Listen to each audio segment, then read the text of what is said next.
Hello, friends. Welcome back. My name is Octavia, and this is my astrology podcast. Thank you so much for being here with me today. I am recording from the Northern Hemisphere. Travel is such a humbling experience. There's so much to be said about it. I mean, it mandates simplicity, and it also highlights my own attachments, my own tendencies, what I'm clinging to and what's serving me and what isn't. And, there's a lot of lessons I've really been appreciative of and reflecting upon in my travels from one hemisphere to the other. And while I do get tremendous benefit from understanding what's happening in the sky with the planets, there's also much to be learned here on planet Earth, of course, to integrate those lessons. So I'm going to speak a bit more about that as well today, and also about the overall forecast of this new moon in Cancer is going to be really lovely. There are some things that are quite heated and pointed and perhaps edgy around this new moon, but they are all certainly influences that can be worked with and channeled and utilized. So I'm going to speak more to that. And this ancient sense of light and dark, and one of the biggest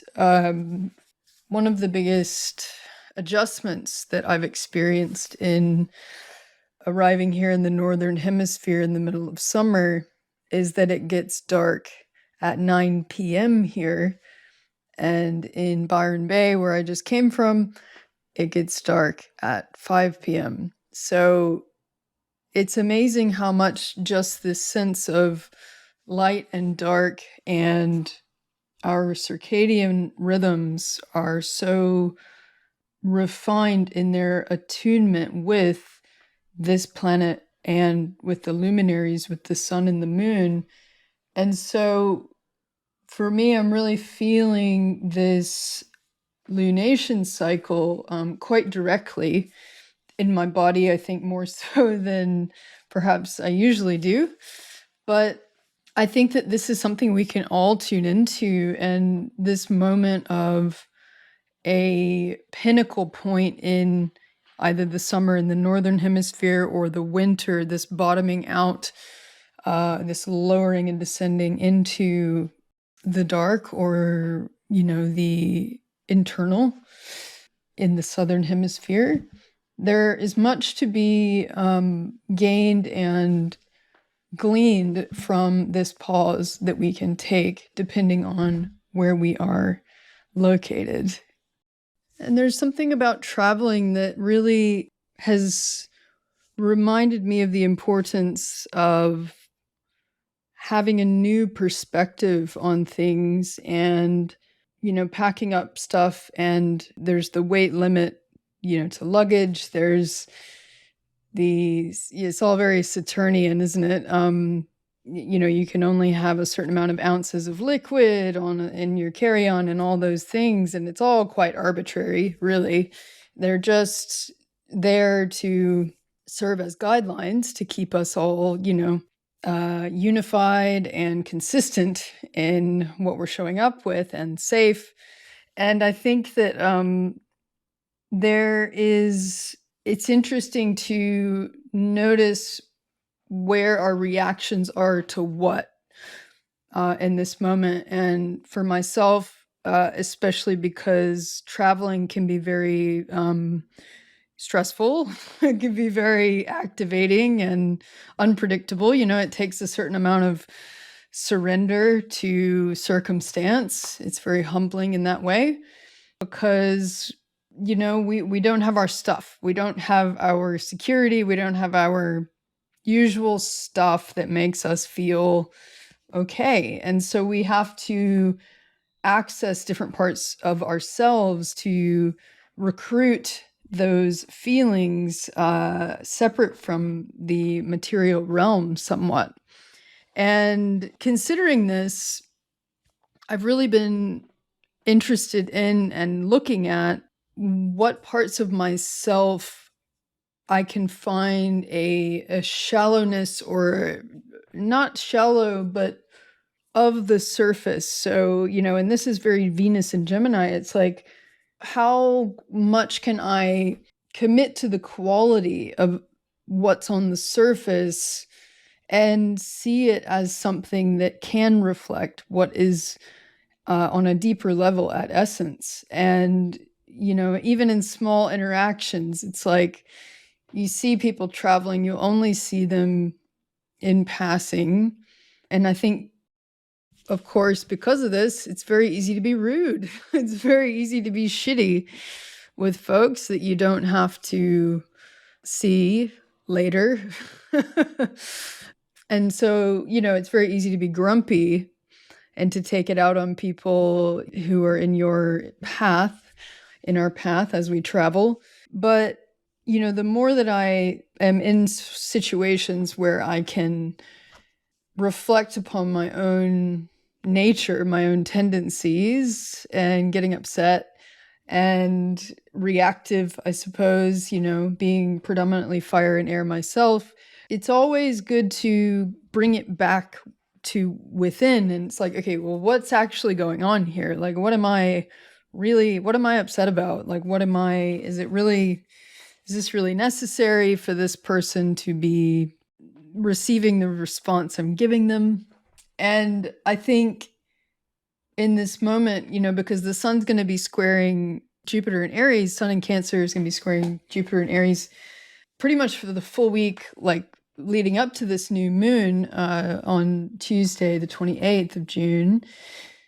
And so I think it is a helpful aspect for checking in and saying, like, does this actually feel good to be reacting or responding this way based on what I feel is true and that I want now? Like, is actually observing the effect that we have on others as a place of self-responsibility instead of blaming. And this is certainly easier said than done, but I have really been working with this intention as I've returned to my home state. And I've just found it to be quite a powerful practice to lead with more compassion and kindness. And there's certainly moments where this eludes me, to be sure. But as long as I can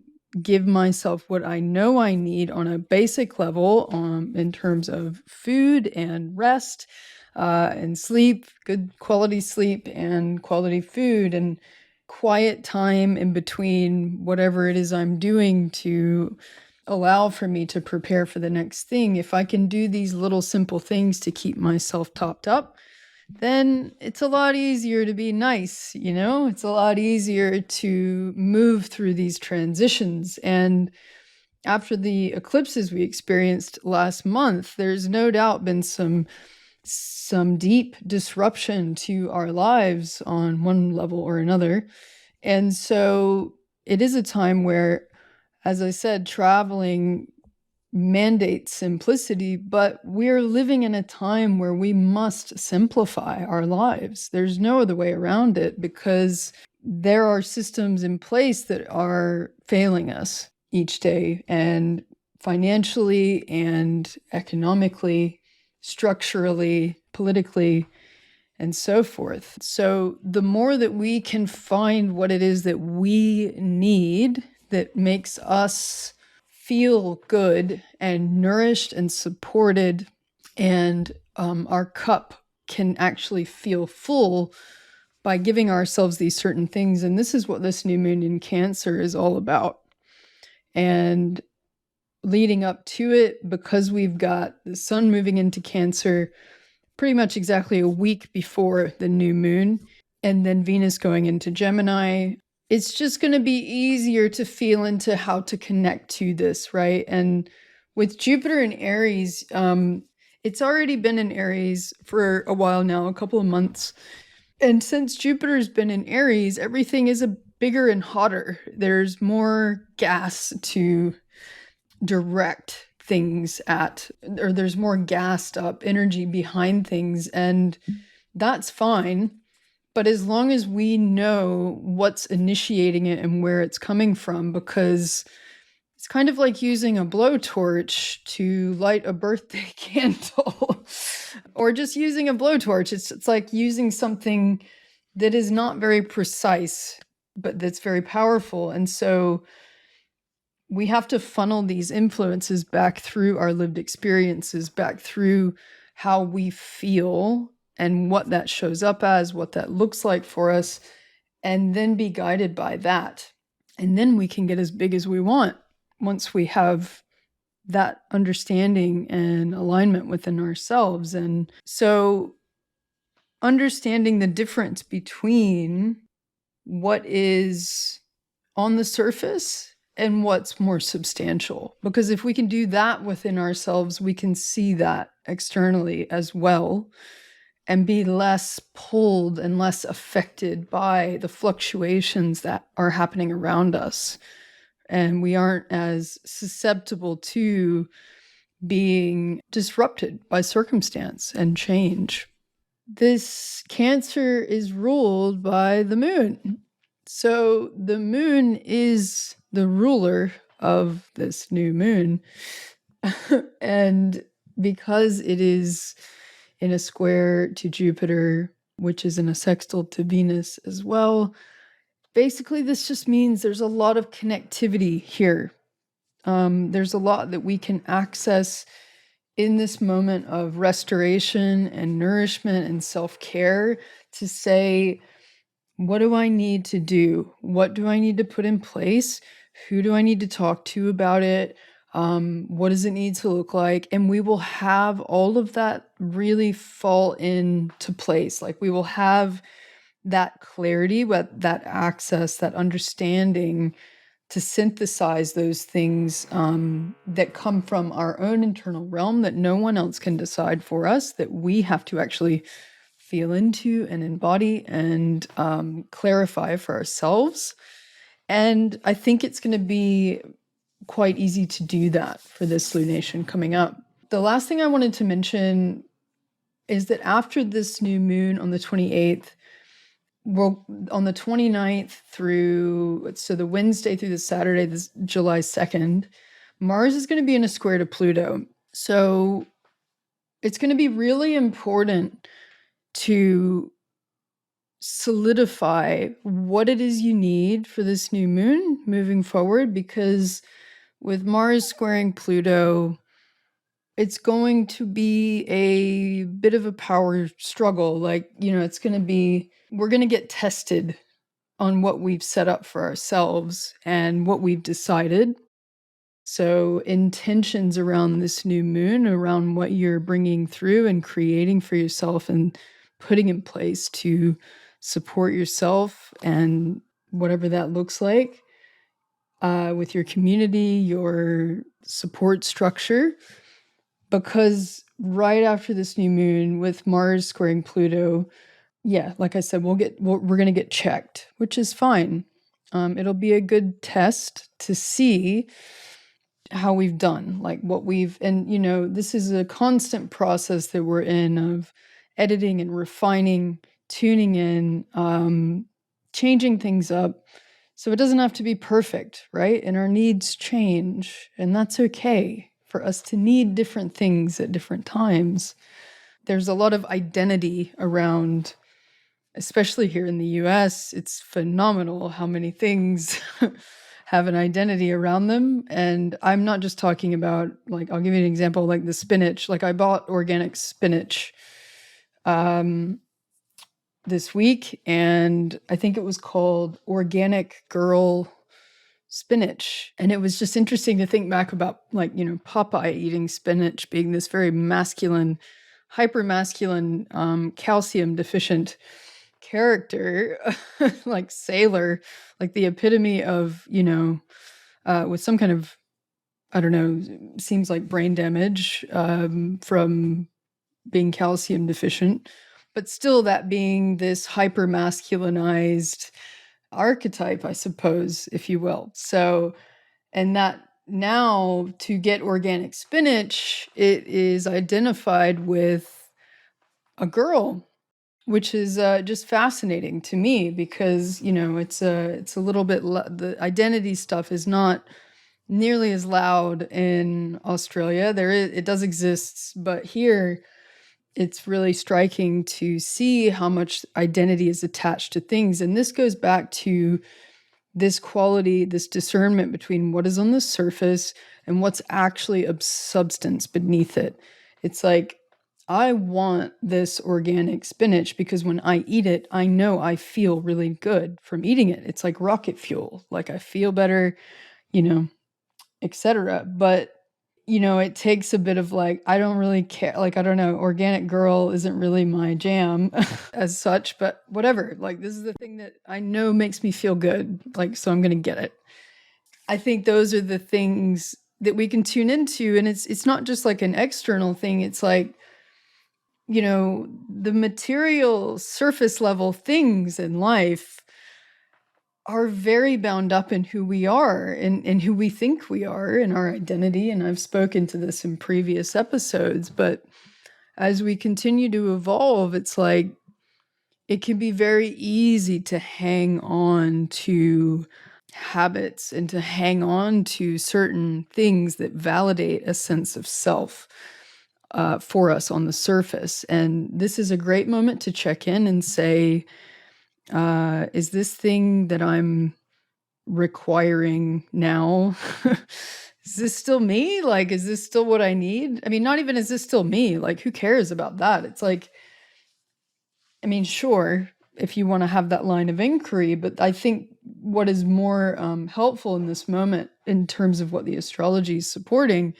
is like, is this what I need now in this moment? Is this still serving me to do this in this way and to be to continue having this in my life in this way, or is it time to change? So those are the kinds of questions I think that are well worth asking at this time. And with the Mars squaring Pluto, this is similar to what I've said in the past about, you know, we've just experienced the Mercury squaring Saturn several times over the course of April, end of April through May. And it's one of those aspects, those influences where it's great to frame it as, am I connected to my own power? And am I being led by that? Like, am I leading with my power? Or is someone using their power to control me, to overrule me, to dominate me? Or is this structure, is this... And, you know, Pluto can be under the surface, right? It can be a power structure that is unseen. And so when we're working with these unseen realms, it's important to remember that we do have the ability to access them and shift them into a dynamic that we prefer or that is now going to be of benefit. And this is why tuning in for this new moon to what we're feeling and needing and what we're setting up for ourselves will really prime us for this Mars-Pluto influence that'll be happening directly afterward.